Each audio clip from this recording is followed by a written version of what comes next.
ሰላም ሰላም ውዶች እንዴት ናችሁ? ደህና ናችሁ? እንዴት ናችሁ? ረመዳን እንዴት ነው? ዛሬ ደግሞ ጣፋጭ አብረን እንሰራለን። የተጠቀምኩት ብስኩት ነው። እነዚህ ብስኩት ወተትን እየነከርኩኝ እንደዚህ ደርድሬያለሁ። ወተት እየነከርኩ ማለት ነው። አሁን ላዩ ላይ የምናደርገውን ክሬም ቀላል ነው። ይሄ ማንኛውም ሰው የሚሰራ ነው። እንደዚህ ደርድሬያለሁ። ይሄ እንደዚህ ወተት እየነከርኩኝ እንደዚህ ደረደርኩት። እዚህ ላይ የምንሰራው ክሬም ይሄኛውን እንጠቀማለን ትንሽ።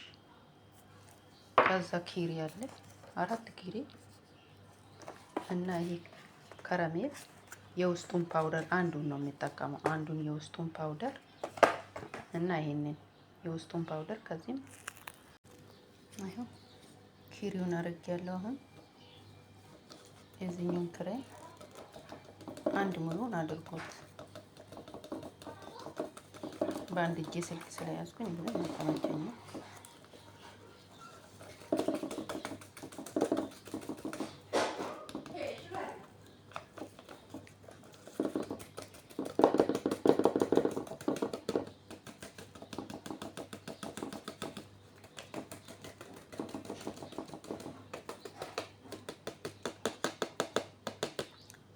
ይሄኛው ፓውደር የዚህ ነው ማለት ነው። ከዚህ ውስጥ አንዱ ይበቃዋል። ይሄ ግን ስሙ በእንግሊዘኛ ስም አለው እንዴ? ክሬም ዲሊንግ። አዎ ይሄን አንዱን ትጠቀማላችሁ። ይሄኛው ደግሞ ከረሜል ነው።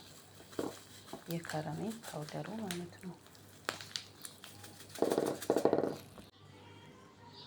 የከረሜል ፓውደሩን አንድ አረኩኝ፣ 4 ኪሎ ያረኩኝ። ይሄኛውን ክሬም አረኩ። አሁን ደግሞ ኔስቴላ ይሄኛውን ትንሽ ጠብ እናደርገዋለን።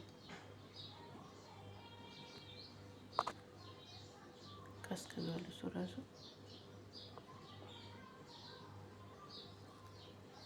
ይሄ ጠንከር እንዲያደርግ ማለት ነው። ሀላው ጠንከር ያደርግልናል። ከዛ አንድ ላይ ፍጭት አረጉ። ከዛ ውዶቼ አንድ ግሽታ ደግሞ አድርጎበት። ግሽታ ይሄ ግሽታ ነው። አንድ ግሽታ። ከዛ አሁን መፍጨት በዚህ መልኩ ተፈጭቷል።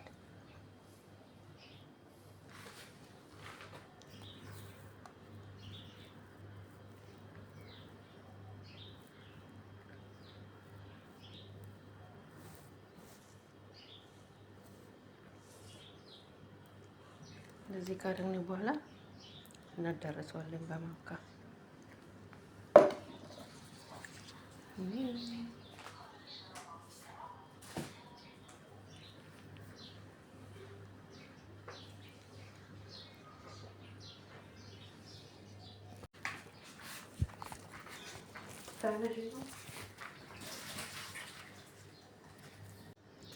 እና ውዶችዬ እዚህ ጋር እንዲናስራል ማለት ነው። ብስኩቱን ፈጭቼ ደግሞ ከክሬሙ በላይ እንደዚህ ነሰነስኩት። ከዛ ወደ ፍሬሽ ስታስገቡት ቀዝቀዝ ሲል በጣም ቆንጆ ሀላ ነው የሚሆንላችሁ እላችኋለሁ ውዶችዬ። በጣም ቀላል አሰራር ነው ይሄ። በጣም ፍሩት ነገር ካለ ከላይ ላይ ማድረግ ትችላላችሁ። ፍሩት እንደዚህ ቁጭ ቁጭ ማድረግ ትችላላችሁ። የፈራው ለምናምን ካለ ቤታችሁ እዚህ እኔ ስለሌለ አላረኩትም እንጂ ከላይ እንደዚህ ቁጭ ቁጭ ስታደርጉ በጣም አሪፍ ነው የሚሆነው።